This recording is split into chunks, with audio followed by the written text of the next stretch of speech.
And Oh, these are yeah. kind of the existential threats that we see, and we are disconnected. A lot of us are disconnected from the reality of life. But when we want to build something really, especially for entrepreneurs, anybody who wants to build a business, anybody who really wants to build a life, we have to come head to head with the facts of life, the truth about life. Tomorrow is not going to be like today. And if Right. anything, the last 6 months, with the, let's say, the upheaval happening in the world and the changes in the political, economic situations, every day is kind of new. So one day when you've got the right job, one day when you've accumulated enough money, that one day or someday may not come at all. What do you have right now? That doesn't mean you don't have goals. On the contrary, have all the kind of plans, all the great visions that you have, that you want. But don't mislead yourself that if you do 1, 2, 3, 4 is guaranteed. Nothing is guaranteed. A lot of times we are very busy finding answers when what we need to do is to focus on what are the key questions we need to ask. Choose a vision that aligns with who you are, not with the opportunities in the market. You should always build something that you believe in, the vision that you're going after, that you will stick with it, even when things are harsh or hard, things are not going your way, because that's absolutely going to happen. So always start with passion, always start with a decision to go after a vision that you believe in. And then in the actions and how you actualize this vision, my failure was the spark that pushed me into the success I enjoy today. And failure is just a natural part of the success process. You have to fall in order to walk.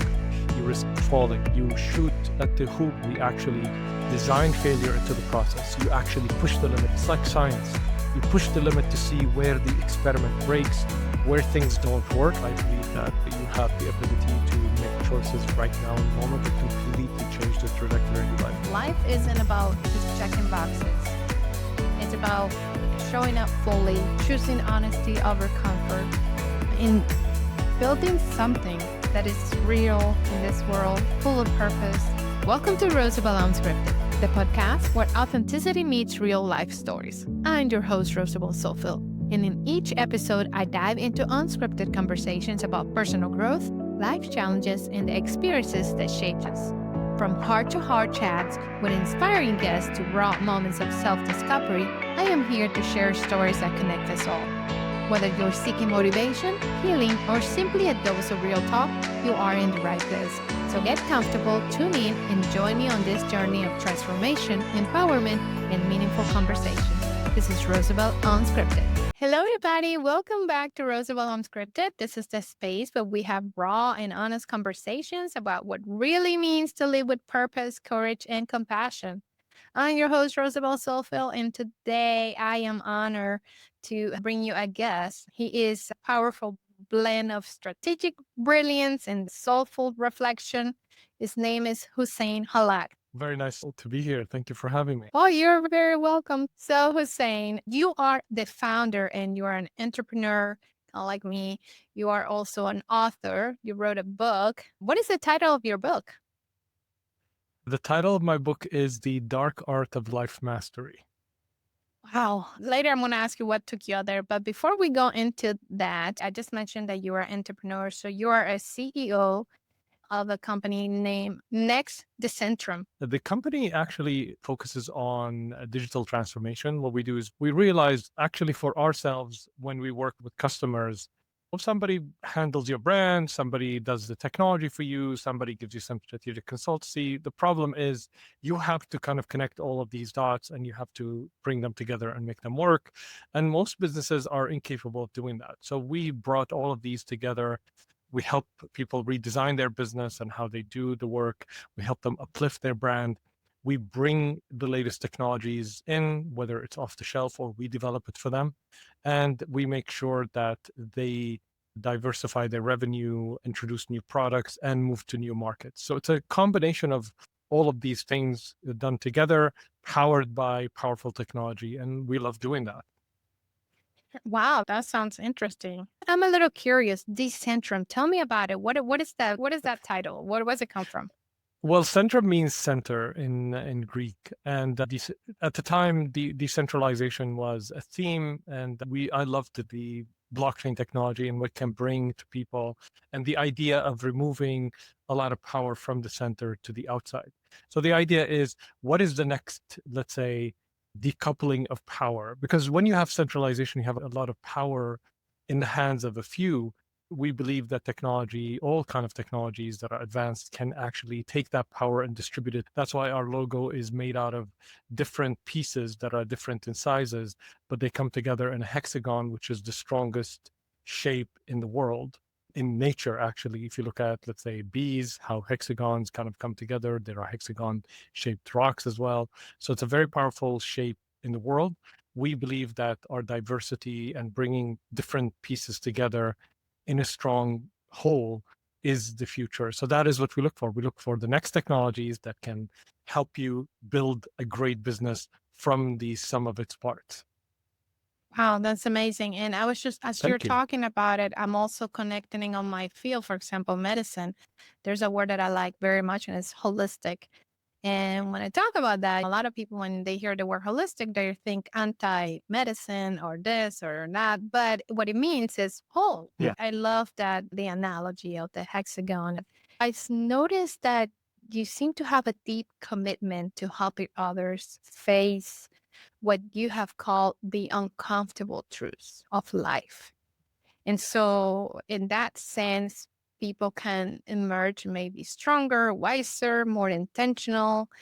And that's what I wanted to tell people today. Like, hey, if anyone out there ever wrestled with doubt, struggle with letting go of illusions, or wanted to create a life that was rooted in truth instead of just pretending or appearances, this is going to be an episode for you, for all of us. Oh, So nice. let's go back and dive in. So, once again, welcome. And I wanted to ask you something. How are you arriving at this moment today? Well, I think the biggest thing that actually is kind of a secret, but it's a known secret. If we come back to, we have gotten used to the, let's say, the comfortable stability of life. When we were, I would say, 200 years and before, life was unstable, life was uncertain. You may wake up one day and you may not find, let's say, enough to eat, let's say. So Right. depending on where you live. So every day is more of an entrepreneurial journey of, let's say, discovery, figuring out what you're going to do, who you're going to work with, managing relationships with people. But today we can go on for weeks on end without interacting with anyone. We can just work on our technology, be comfortable in our home, order food if we want to, and not interact with anything or not face life, or life seems uncomfortable until, let's say, electricity is gone or water is cut off or the internet is gone. And Oh, these are yeah. kind of the existential threats that we see, and we are disconnected. A lot of us are disconnected from the reality of life. But when we want to build something really, especially for entrepreneurs, anybody who wants to build a business, anybody who really wants to build a life, we have to come head to head with the facts of life, the truth about life. And these truths are not something we're used to, because the way the world has been built is in a way that kind of isolates us from danger, creates safety, which is great. Like, that is great. But Yeah. that is not how life is. Life is not necessarily stable. Tomorrow is not going to be like today. And if Right. anything, the last 6 months, with the, let's say, the upheaval happening in the world and the changes in the political, economic situations, every day is kind of new, which is something we haven't been used to for the past 20, 30 years. You could count on, let's say, the next 5 years, things look a certain way, except if there's a crisis or a major war. Usually people can plan, businesses can plan. Now, very hard to plan.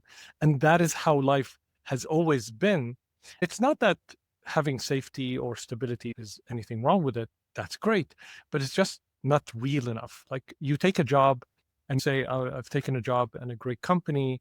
It's a big company, so I'm stable. I'll stay there for 5, 10 years or something. But a company, from today till tomorrow, the market shifts and they can decide the people that they just hired to let go. So really, that was it real safety, or was it something that you made up for yourself? So I like to bring people and say, listen, the only thing that you're confident and you have control over is the choice of who you become, or who you are in the moment and how you deal with things. And it's better not to wait for or postpone your choices till one day when things fall in their place. So one day when you've got the right job, one day when you've accumulated enough money, that one day or someday may not come at all. What do you have right now? What's real for you right now in the moment? And what can you do with it? That doesn't mean don't plan. That doesn't mean don't have goals. On the contrary, have all the kind of plans, all the great visions that you have, that you want. But don't mislead yourself that if you do one, two, three, four is guaranteed. Nothing's guaranteed. Deal with it as is and have contingencies and plan accordingly. And that is the plan needs to take into consideration that things are not going to stay the same tomorrow. So that is how I Yes. approach things, and that's what I recommend to people. If we're not careful enough, we don't realize that in a way we can live an illusion. And secondly, I like this new approach. I find it that this changes what it does in the long term. It actually helps us to be more competitive. Because imagine when everything is just going smooth, and then just like any muscle, we don't exercise. And in the end, when everything comes to be, then we're not gonna know what to do, right? Because we're not Absolutely. using those. So I'm kind of liking this new shift that we're seeing in society in a way because I think this is something that has occurred throughout centuries and years where it kind of goes in waves. And that theory that the strongest ones are the ones who are going to survive, whether it's just changes in the economy or whatever. And talking about, there's another question I had for you, and I don't even know where that come from, but how about this? What is something, maybe this is an icebreaker. What is something about you that most people you will say misunderstand? Oh, I think they misunderstand why I do what I do, mostly because of the misconceptions. We think that everybody in the world is motivated by the same or animated by the same reasons, by the same purposes.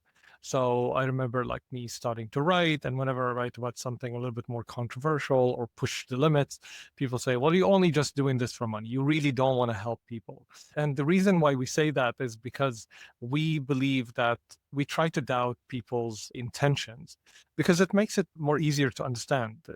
We kind of Right. disconnected today from people being on purpose or doing something just for the sake of it, just for loving it. Everything's about a career, everything about getting more followers, everything is about making more money. It seems like that is the main thing. And it's understandable, honestly, because that is how you guarantee your safety. Before, you would not worry about having a home. You would grow up on a farm with your parents. When I grew up in Damascus, Syria, that's where I was born and raised. If I go to my hometown, my parents' hometown, that's how everybody grown. Like if you wanted to get a home, you just build another room next to your parents' house and you have a land, you have everything's guaranteed. Right now, if you're born in a city, probably your parents rent a home and you don't have a home that you can get. And if you want to start your life, there's way too many things that you have to take on as a burden.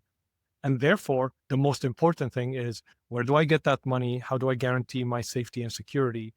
By looking for a job. So we assume that everybody is that's what they are after. And in a way, everybody's after that. But beyond this, everybody has a purpose. Everybody wants something for their lives that fulfills them. Uh, you can see it Absolutely. with anytime we achieve that level of safety, people start seeking something more, something beyond. And I think we have somehow disconnected from this because if you look at our education, our upbringing, we focus on security, safety, job, what job we're going to do, what we're going to do rather than who we're going to be or who we're going to become and what we're after and what kind of world we want to build. These are only asked in beauty pageant questions like what you want to do for the world. But actually, all of us are interested in this. Like, why aren't we as kids interested? If you ask them, the kids are interested in living in a world that is safe, that it doesn't have climate change, or these are things that are taken care of, or a world that protects no wars. These are things that people care about, but we don't ask those questions and we don't even nurture them, even if they're asked in certain classes in school. We don't Absolutely. nurture them as a primary aspect of who we are as human beings. Right. That is why I advocate very much for individuality. We have to take the time to get to know each other on an individual basis because we are more than what meets the eye. We are more than a nationality. We're more than our Mm. skin color, our race, whatever. There are certain features that perhaps you have or I have that are very individual to just us. Nobody else in the world. It's only one you, it's only one me. So I always advocate for people to get to know. And if you don't know somebody and people want to just say and pretend and assume things, okay, fine, go assume. But if you have the opportunity to get to know someone personally and talk to them and see what they're all about, that's probably the best approach ever. That's just Mm. my thing. And Well, in finding clarity in complexity, that's something you talk very much about. Can you walk us through what that actually looks like in real life? Like, how do you find clarity in the complexity? I think through asking the most important questions that you need to ask. A lot of times we are very busy finding answers when what we need to do is to focus on what are the key questions we need to ask. For example, if you want to be clear right now on your business, instead of looking at what we do in business, we look for customers, we look for money, we look for investors. But if you ask yourself, what is the most important thing that will move my business forward right now? And I don't mean in 3, 4 Right. days, in a week or a month. What is the one thing that you can do today? If you ask yourself that question in the morning, you'll most likely have an inkling of the answer, if not the answer itself. Or at least it is a question that is worthwhile going after, for example. And even if you don't know the answer, it's like, okay, this is the most important question I need to answer today. Otherwise, what we do is we start the day getting busy doing stuff. And that is fine as long as you know that's your choice. But most of the time, we get busy, we do the work, and we reach the end of the week and we look back and we say, well, what have we really done? What have we accomplished? What are some of the things, like I've done work, I've been busy for a whole week, but I don't see that I've progressed. And we end up taking more. So we work 16 hours, 12 hours, 16 hours, and we're still not accomplishing because we haven't asked ourselves, what is the most important thing? The same way we do with life. If you ask yourself, we want so many things in life, but what is the one thing that if you don't have today, if you don't have at this moment, nothing else matters? Have you asked yourself that question? When I asked myself that question, that was, I think, around 2009 or 2008. And the answer was kind of, I would say, painfully obvious, which is I want a happy and healthy family right now. Not today, not like at the end of the day, not the end of the week. I want it right now. When I got clear on that, my decisions were easier because I will always make decisions to prioritize the things that matter most. Brian Tracy said that one day. I love that quote from him. He said, never let the most important things be at the mercy of the least important things. And when we start our day doing stuff, getting busy, and we don't focus on the most important things, we miss that and we feel less, not whole, as the word that you said. So for me, I had all of these things on my vision board. I wanted to get, what is it? I think Mercedes SLS as a car. I wanted to climb Mount Everest. But when I asked myself, what is the one thing that matters most to me right now? What is the one thing that if I don't have right now, nothing else matters? And when that was clear and I aligned everything I do in life so that this is always the number one, things started to fall in place and I started to have more joy in life. And even though when I do less, at least I wake up with a sense of clear purpose. This is what I'm about. This is what I'm focused on. The same thing with business, the same thing with even a client. You can talk to a client. What is the one thing that is matters most? And if I don't do for this client, nothing else matters at this moment. And you can continue to ask yourself that question. And that's the beauty of, to get clarity, stay with the questions, find an answer, and then ask the question again and be open to other answers. And that's how you achieve clarity, because you could become clearer and clearer as you move forward. Absolutely. And then in your book, The Dark Art of Life Mastery, right? You talk about letting go in order to grow. Now, that is something difficult that you have to release in your own journey. It is, yes. I think once I've done it, I don't want to make it sound too simple, but life is simple if you choose to make it. I've had many experiences in life that people may consider painful or transformative, from losing a ton of money to having unfriendly encounters to existential life moments where, I was an inch away from losing my life. So there were those experiences. How those experiences show up in my world is up to me. So I could actually look back at the past and keep reliving those experiences, And sometimes when I'm not cognizant and aware of how things are happening, I get hunted by an experience or a memory. But then I have a choice. And that choice is, what do I do with this? Do I want to relive that? Do I want to focus on what at hand right now, what I'm experiencing right now, the love that is available with my kids or my wife? Or sometimes I would be in a conversation with someone. Do I want to focus on the conversation or be in my head? These are choices that are available for every one of us. And I acknowledge that everybody has a different, let's say, capability of practicing those choices. However, it's a muscle. You have to continue doing it. So today, those choices might be difficult, but as long as you try, just like for me, if you ask me to do 10 push-ups right now, I would probably struggle because I'm not practicing. I cannot expect, no matter, even if somebody like me, the same body type, the same strength per se, can do more, is because they are practicing. So you need to practice choice, and you need to practice letting go of the past, giving yourself, let's say, an hour to cry about, let's say, something, or to scream about something, or whatever it is that you want to express, and then choose the moment. And that is something that's available. And that is, for me, how you let go. It's by choice. And not because you need to let go, not because it's healthy, not because somebody told you that that's the way, because you choose to. Everything that I recommend for people is that I ask them, what is your choice now?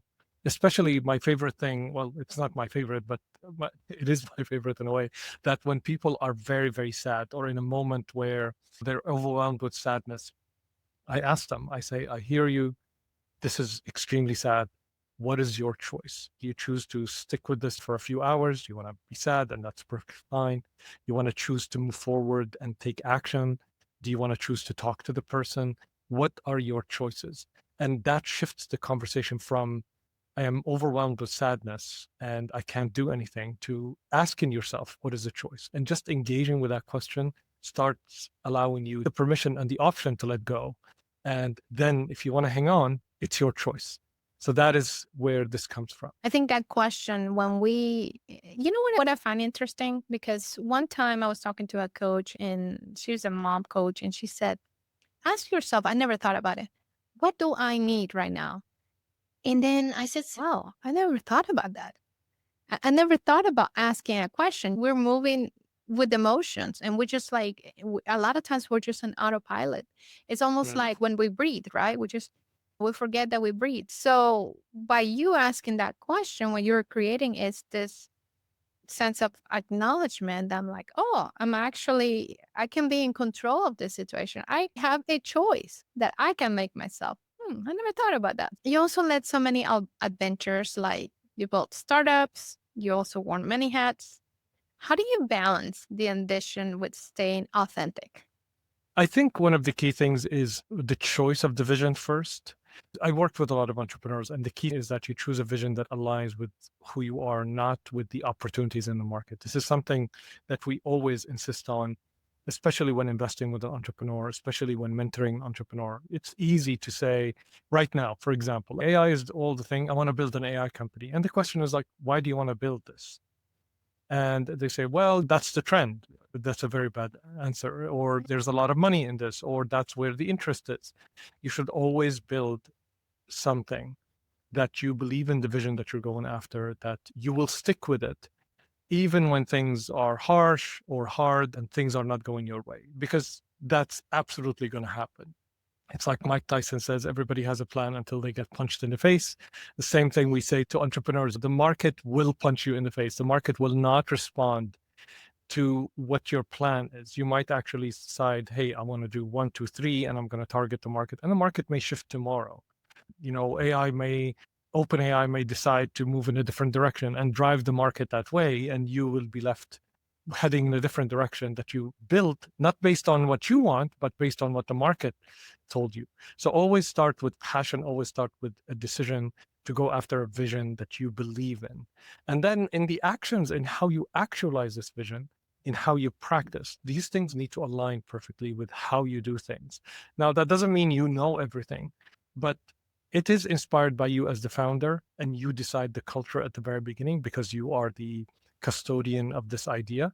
But then you have to also be very mindful of who you let in, who you partner with, The people that you onboard to your company and the people you let go, who you keep on the bus, who you let off the bus, kind of shape the culture of the company. And these are choices that you have power over. And as long as those choices, you're making them in the best interest of your vision and aligned with what you believe, not because you think that's going to bring you a lot of money, which it needs to. These are always second to the decision of the culture you're creating, the vision you're going after, the kind of people you're bringing on board. This will define and will shape your company. And if you look at different companies, they follow same foundational elements of business, but each company is very different, not just because of its idea, but because of its culture and the people involved. And sometimes bringing a few people that are different may completely change the culture and in a way that you want or you don't want. So these are really, really important decisions that you have power over, especially at the very beginning. Right. For me, it means to stay true to yourself and stay level with your own values. For me, it has to align with my values 100%. because then you have a solid foundation in there. And so, again, the world may change, the trends may change, but if you're grounded and you believe, then I mean, that's the only thing that's not going to change. But if you're Yeah. just following, if you follow trends, for sure, there's going to be a lot of change and upheaval, and you're never going to always be chasing the wind. That's the way I look at it. It's like piloting a plane. If you practice, if there are certain foundational elements that you're used to and you're focused on, and they are simple enough and clear enough and connected to you enough, you're always going to make it. Decision making becomes really quick, foundational, and you can shift direction really fast. And that is important in a market like today. That's important when you want to make decisions. That's you don't have to wait forever for every decision. That means the business is not moving fast. The market demands that of you, and life demands that of you. So if you're very well connected and you're always acting based on your internal compass, the things that you believe in, the values that you said, and you because sometimes we make choices and we don't ask ourselves. We just think it comes naturally for us. But if you invest time thinking, why did I make that choice? Why was it good for me? Regardless of the outcome, and what do I hope from it? And you continue to check in with that. It becomes such a fast process when you become thoughtful about those decisions. And writing is a great way of doing that. It's like having a journal or something like today, here are the choices I made. Here's why I made them. Here's why I talked to that person. Here's what I felt. And what that does is you start articulating what's happening internally and you don't take it for granted. And when you do that often, you have a better understanding of yourself and you become faster of using this tool that your mind, your body, your words, you become far more skilled and they become a perfect extension of you. We take them for granted. Without this practice, all of you will not respond as long as you don't develop it. When you do, you start feeling far more powerful, far more capable of making really hard choices in very limited time. You start moving with a lot of confidence in life. Very good. You have said that failure has been one of your greatest teachers, right? Can you share a story when failure actually shaped your path? Yeah. I wish it wasn't, but I think we look at failure and we think of it as something that is negative, and we don't see it as, and I used to do the same. I used to think like, especially my first failure, I was very successful at the very beginning of my life. I started everything that I kind of went after. It was successful. So I was very lucky up until 2006. And my second tech company, I built by then like around 12 companies, 10 actually, but I built for others as well, companies. So I had very, very good experience in building companies, but I didn't know why I was successful. And that was a very, very important point because when I built my second tech startup, I did what I thought would work. And I didn't have a basis for why I was doing those things. I was doing them just like I did before. The company lost a lot of money. We lost $1 million, which I didn't have, which was a lot of money in that part of the world. It's like losing $50 million in the US. It took me a lot of time to kind of recover from that. It took me like 3 years to recover from that failure, even though it was a massive media success. The problem is there were a lot of foundational elements of business that I didn't know was missing. And what that sparked for me, that failure, created the success that I enjoy today. Why is that? Because it was my first big failure. It put me in direct confrontation of the fact that I didn't know why I was successful. So while I was successful before, I didn't know why I was successful. So if you would ask me like, what made this business successful? What made that business successful? I wouldn't know what to answer you. I would like, I think we did this. So that's why I failed, because I didn't know in many ways some of the things that I was doing. So when I applied what I knew, it wasn't enough. But after that, that sparked me coming back to reading extensively about business, searching for what makes a business successful. And I managed to make 5 agencies that I built after that extremely successful. And I managed to mentor hundreds of entrepreneurs based on this constant learning and constant exploration of what makes a business successful. So I became obsessed with that as a result of my failure. So my failure was the spark that pushed me into the success I enjoy today. And I started looking at failure and my research into failure. Failure is just a natural part of the success process. You have to fall in order to walk. You risk falling. You shoot at the hoop. What is it? Michael Jordan missed almost 70% of the shot that he took. So that means he failed 70% of the time. And that was necessary to succeed 30% of the time. If he didn't want to fail, he wouldn't take the shots and he wouldn't be the Michael Jordan that we know. You have to understand failure as part of the process. You have to treat it as part of the process and expect it. So then you develop, there are multiple models in business that you use in order to manage the risk of failure. We do that in the startup space where we actually design failure into the process. You actually push the limit. It's like science. You push the limit to see where the experiment breaks, where things don't work. So you do several other tests and you do them at a minimal stage so that the loss is not enough. So for example, I'll make it more practical. If you have $10,000 for an advertising budget, you don't use that $10,000. What you do is you advertise for $100. You test with small things. You do multiple tests. So you take, let's say, $1,000 and you run, let's say, 10, 15, 20 experiments, and you see which channel works, which tone of advertising works, which copy works. And then the one that works, you double down on it. You increase the budget a little bit. Of course, you don't go to the 10,000. So what happens is, instead of risking the 10,000 and risking losing the 10,000 where you don't get a chance again, now you have more insight into what's going to happen. And that's how you deal with uncertainty, which is the norm today. Very, very good. Thank you so much for explaining that. I'm sure there's a lot of entrepreneurs out there, people who are like wondering what it's like. And if nothing else, like you said, it made you stronger. What we call failures in life, those actually made us into who we are. And it's not what happened to us, but how we take those things. And about the book, when did you publish the book? It was published July 7th. So, So or it's was it July 8th? okay. I should remember, but yeah, like a couple of weeks It's back. your first book? Yeah, it is my first book. I wrote other books, but it's the first book that I decided to publish. The other books I kind of threw away. I didn't want to publish So them. So tell me what got you to write the book? What was the main Mm. inspiration behind it? Well, thank you for the question. Before the kind of writing this book, I wrote 4 other books, actually.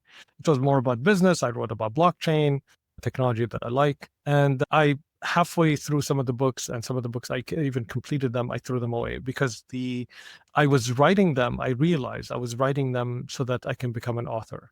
They were good books, but I didn't feel a connection to them. I didn't feel that that's something I'll put out there and I'll be very comfortable defending it to the end of my days, let's say, or standing up for it, or I stand for every word that is there.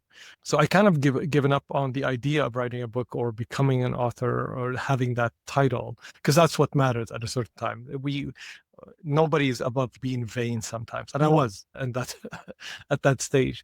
After COVID, what ended up happening after COVID, kind of the pandemic happened, I had this sense of I might leave the world tomorrow, and I haven't gathered all of the wisdom, all of the things I've learned along the way from all of the challenges I went through. I wanted to make sure I leave them with something.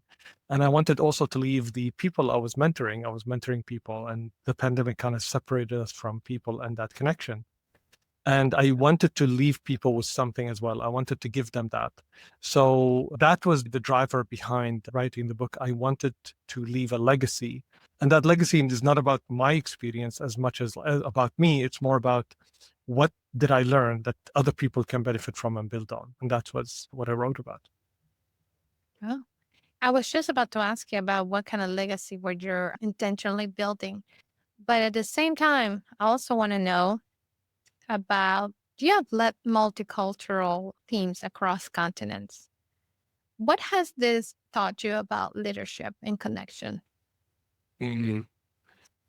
Well, the first thing that it taught me is that we are far more similar than we think we are. Yes, of course, we have cultural differences, we approach things differently. But I think from my experience is that when it comes down to the things that matter most in our lives, we care about similar things, we like certain similar things, and we resonate. That's why if you treat people with respect everywhere you go, you're met with a similar respect. When you treat people like human beings, respect their dignity, support them and help them, people appreciate that, no matter what culture they come from. What I learned about leadership is leadership can be summarized with being in service, doing something for others. It's not leadership, as I would say, above people or over people. It's not about you commanding them as much as stepping forward to be in service of a collective vision that brings those people together. And I've done that. I built businesses in Syria, I built businesses in Dubai, I built businesses in Vancouver, and the same applies. You treat people with respect, you are in service of a mission, you're transparent, you're honest. People will resonate with you and will want to work with you. And I'm lucky that I work with people that have been in my life for 17, 18, 20 years. That is, for me, the biggest source of pride that I get. People that worked with me once want to work with me again and again and again. And that's, for me, a sign of great leadership. Absolutely. And I was just going to say, let's do some quick reflections as if we haven't reflected enough. What is a belief that you used to hold that you not longer hold? I mean, I used to hold the belief that there is the life you're meant to live, and that's your life, or you have fate that is defined for you. And I no longer hold that belief. I believe that you have the ability to make choices right now in the moment and completely change the trajectory in your life. And that belief made me so much more agile in my life and made me make so many different Yeah. choices. Isn't that interesting that as we grow, it resonates with me the fact that maybe 10 years before I was set in a certain belief and it felt like it was unchangeable. But as you grow and you learn, you're like, oh, maybe that's not so black and white. You know, you grow, you become better, 100%. especially when people like you and me, we are exposed to different people from all over the world, different cultures.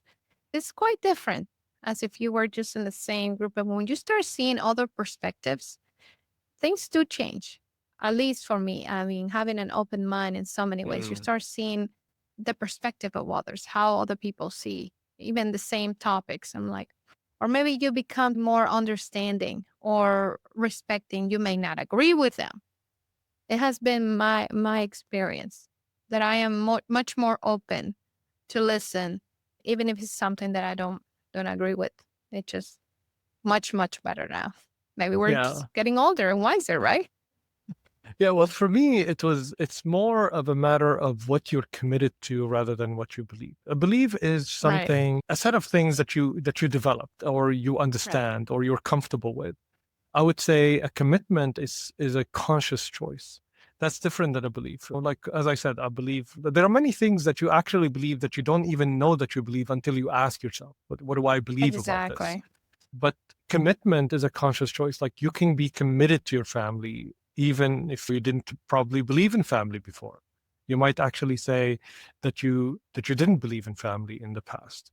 Many of us didn't believe in marriage, didn't believe in having a family, didn't believe in having kids, didn't believe in having a long-term job, didn't believe in entrepreneurship. All of these things. But then along the way, you make choices. And those choices, if they are conscious choices and they're committed choices, become what defines you. So you can, as I said, let's say you may not believe in a family, but let's say when you get a kid, you might actually make a commitment. I'll be the best father that you can ever have. I'll do everything I can to support you. You do the same, let's say, for a friend. You might say, hey, here's my commitment towards you. And when you make those things, those commitments define you far more than your beliefs. While your beliefs are playing in the background, but the way to overcome beliefs is, in my opinion, is to ask yourself, what are you committed to? And then your beliefs, some of them that are coming in the way will dissolve. That will be something that you have to deal with yourself. when something you're committed to is coming against your belief. Or sometimes you would actually completely remake another belief, and without even realizing. You may ask me right now and say, family is the most important thing. And I didn't even think about family when I was 20, mainly because it wasn't even present in my head. Commitments are, in my opinion, and choices are far more important than beliefs. And they can help you shape those beliefs and let go of some of the ones that doesn't serve you. I was just thinking, are you tired of questions yet? Because I got like more and more and more as you talk. I'm like, oh my God, I gotta ask Please him feel this. free I to gotta ask. ask. I'm worried that I'm talking way too much, but please No, feel free to no. ask. I'm enjoying The it. more you You ask are great questions. sharing here, the more I'm like, I gotta ask him this because I'm Please. like, I am that little curious little girl out there. So I just wanted to know. So what helps you ground you when you feel like Mm. chaos is going around? Oh, that's a great one. Right now, what helps grounds me is that I look around me and I see, am I surrounded with the things that matter most to me? And for me, what matters most is my wife is a woman I love, and we've been together for 30 years. And my kids, they're good, they're happy. And if I'm not sure, I'll go check on them. As like, hey, is everything okay? How just checking in. And my daughter finds that sometimes we're like, what do you want?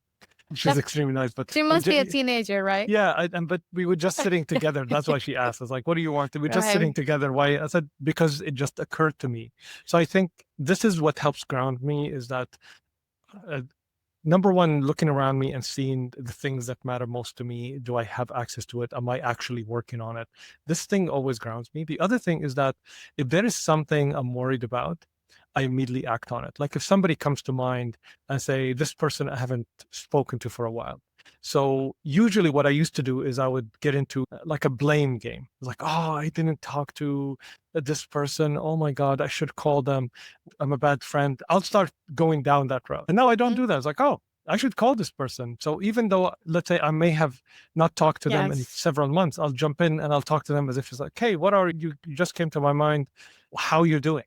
And what that does, it grounds me in the moment and I think in reality, which is very comforting. I am laughing because as you're telling me this, immediately that list that is sitting in the back of my head, I was like, okay, I'm gonna call. I'm gonna do it because I've been like, I'm gonna do it. I'm gonna commit myself as soon as I finish here. I'm gonna call that friend that I've been wanting to. This is yes, great advice right there.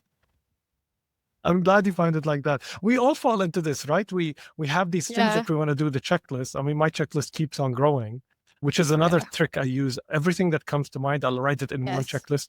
And I stopped using these fancy softwares. I use just Mm-hmm. notes. Like Apple Yes. Notes is very more than enough. And I write it in a note. And there, even if it's an idea like a book I need to read or an idea, some people like to design this. I used to be like that. I used to be very meticulous. I'll have one list for this, one list for the personal life. And what ends up happening, I'll spend so much time creating and organizing Designing lists. a I haven't done anything. So, goal. so what I do right now is I just smush them in one list. It doesn't matter if it's how it organized. And whatever comes to Exactly. mind, I'll put it there. Let's say if we talk right now and you remind me of a book, I'll go write it. Or so I'll put it there. And what that does, and whenever I get a chance, I just act on it without saying blame. I haven't done this because we get stuck, and I get stuck in Right. that. And even though I'm very, very aware of my work, but I get stuck in that, and then I catch myself doing this. I was like, okay, screw this. Let me just jump in and do the action, or not, as long as it's by choice. What choice gives me is the feeling that I'm in charge. I let go of blame because blame is the worst thing because you get stuck in blame and you get stuck in this loop and nothing's happening in real life and I'm not living in the moment. So I let go of blame and say, okay, what can I do right now? I can call. Okay, let's call and let's deal with what comes to it. Even if the person is unhappy, is like, where are you? My mom always does that with me. You've been like 2 weeks, you haven't talked to me. I'm like, okay, but I'm talking right now and I'm sorry. And we continue the conversation. That's exactly what I did. But we're here right now. Yeah. Come on. That is awesome. Another question here. What does mastery mean to you today? Mastery means the constant and never ending attempt to be better. And that better is defined by you. So when I talk about mastering life, it's really about living a life that to me, on my conditions and let's say my terms, is a brilliant life. a lot of what I realized a long time ago is I was living, or I was going after, I told you about the vision board. These things I was going after, they sound good to outside people. Like if I said to someone, I spoke on TED. Oh, wow, you spoke on in TED. I didn't, but or I climbed Mount Everest. That sounds great for them. But when I asked myself, I was like, I don't want to climb Mount Everest. It's a horrible it's great to show other people, but that's like, why would I put myself Yeah. into that pain? I'm not that kind of person, but it sounded great. And on my vision board, it looks great that that's the thing I'm going after. It's the ultimate human achievement. But when I ask myself, like, I'm lazy. It's a human achievement to go to the couch every day or to sit on my desk. Why am I committing myself to something that is meaningless to me, but it's something to show off to people? So I started You know what? noticing that. Go ahead. I'm too busy. Maybe I'll just start my own talk. Or maybe I'll just call it Rosabel Talk. Or Yeah. I don't know, Rosa Talk. Whatever gives you the idea that what I'm getting into it's not what's out there for you to do because everybody else does, because it's again the trend. Oh, everybody you must climb Mount Everest because it's the coolest thing to do. But what if you want to and you'll still be a cool person? Yeah. What if all you want to do is, I don't know, climb to bed and be happy with it? Well, I looked at all the people. I'm lucky that I'm surrounded by successful people. Some of my friends are like, I'm a friend, or one of our investors is a billionaire. We actually got invited to his house. So I stayed at a $50 million house. And you know what mattered most, regardless of where I was, is the person I was with. When I'm with my wife, who's the person I love more than anything in the world, anything becomes fun. Like even sitting around and Yes. watching a stupid series, like that becomes fun. So I started looking at what is it really about Instagrammable moments? Let's call them that. And nothing wrong with that if that's what your choice. Right. The thing is, it's not one thing is better than the other. Like for some people, climbing Mount Everest is everything they want to do. I just realized it's not for me. And I had it there because it looks good for others. So Exactly. that is the dichotomy that I let go of my life. And I started letting go of all of these things that I wanted that don't make anything meaningful for me. That's why when I started working on the book and it took 4 years of me, that's an accomplishment because I created a book that is exactly how I would want a book to be. I didn't follow any of the books that I've seen. Of course, I'm inspired by other books, but for me, this book, I wrote it as if it's one of my favorite moments. So I remember when I was my first relationship with my wife, we would go to galleries and we would walk while we're looking at art.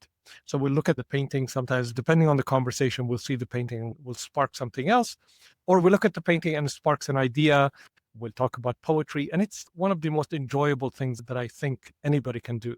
So that was very enjoyable for me. So I wanted to transfer to kind of carry that experience. So if you read the book, you will find that it's like a conversation. One chapter is long, one chapter is short. It talks about different topics.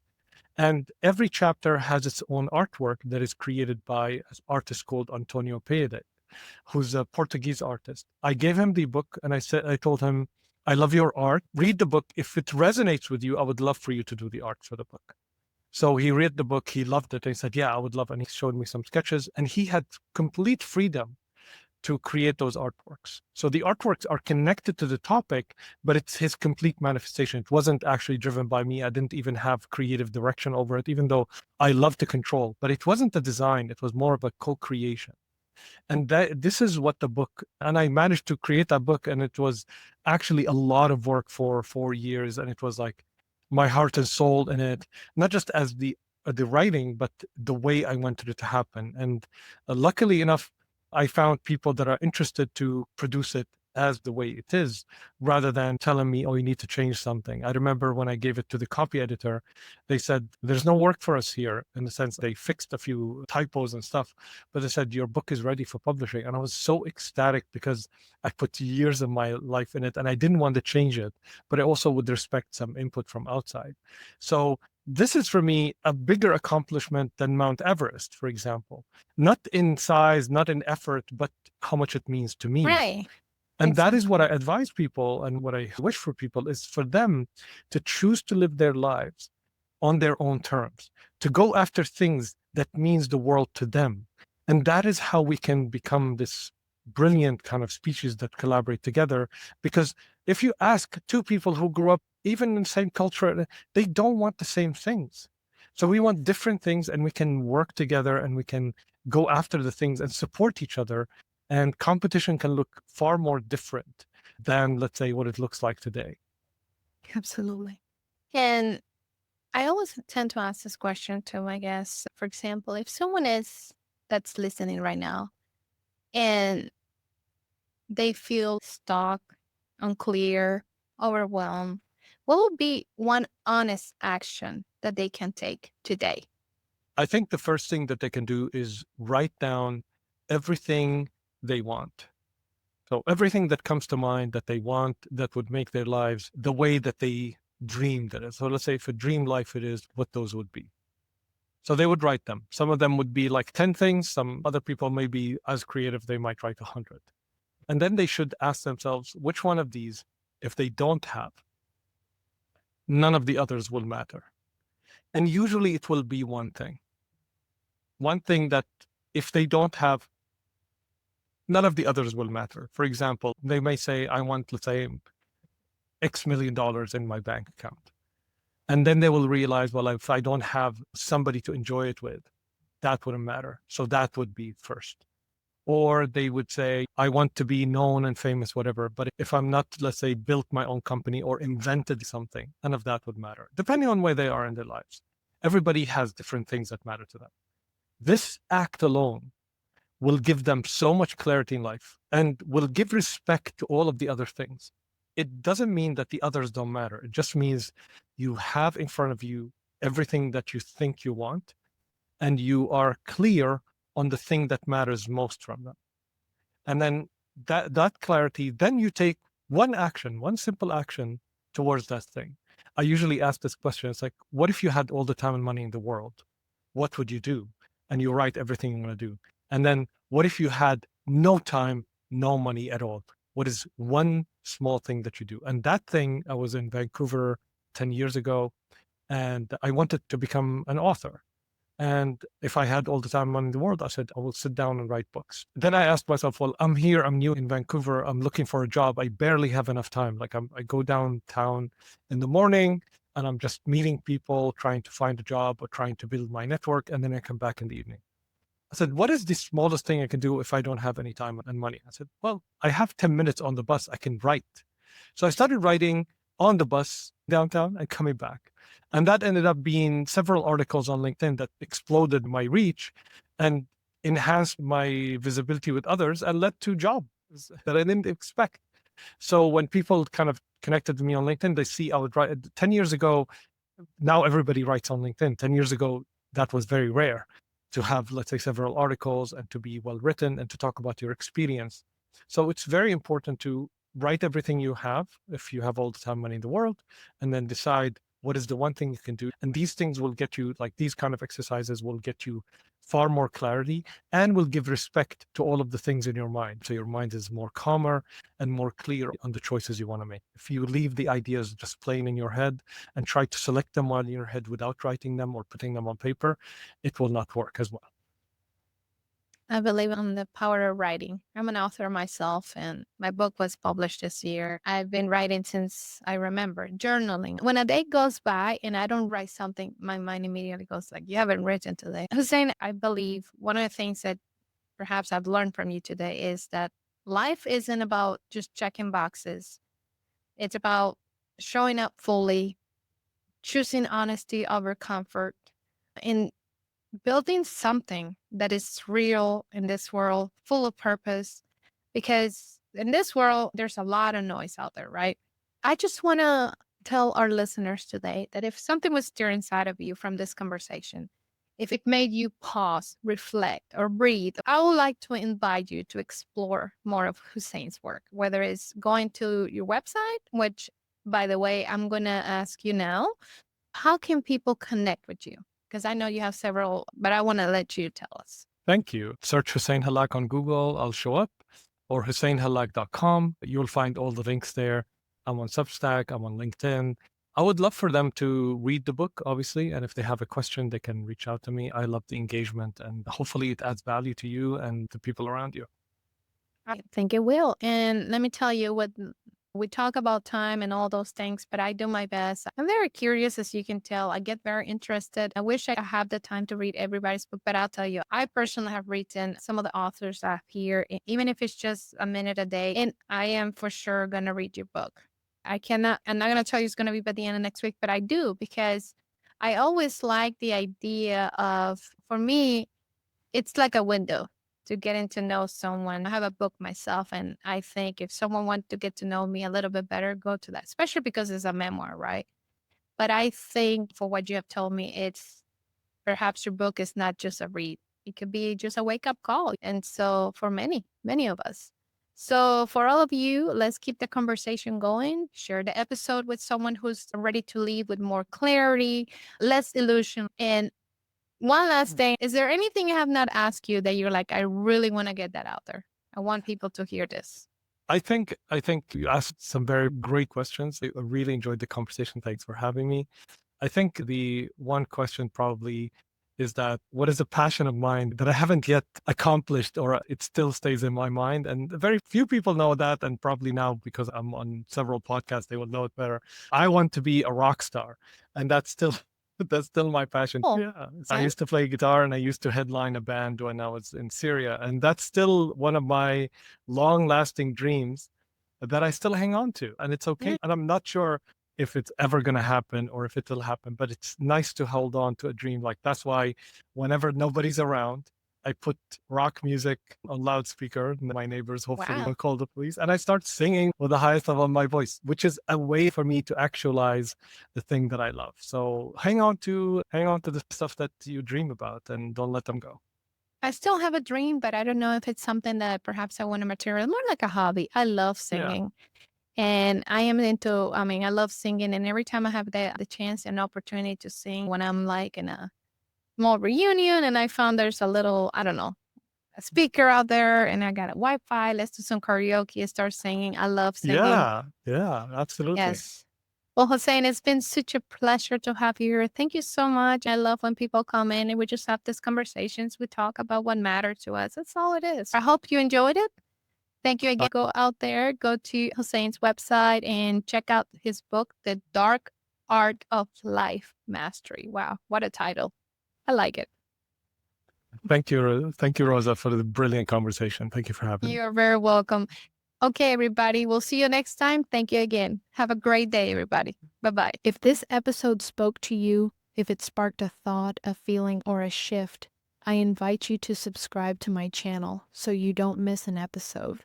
Visit www.rosabelzofel.com. Here on Rosabel Unscripted, we dive deep into real stories, mindful moments, and conversations that matter. Every week, we explore themes like resilience, healing, transformation, and the courage to rewrite your own story. So if you're ready to grow, reflect, and walk this journey with an open heart, hit that subscribe button, give the video a like, and drop a comment. I'd love to hear your thoughts. Let's keep the conversation going. There are new episodes every week.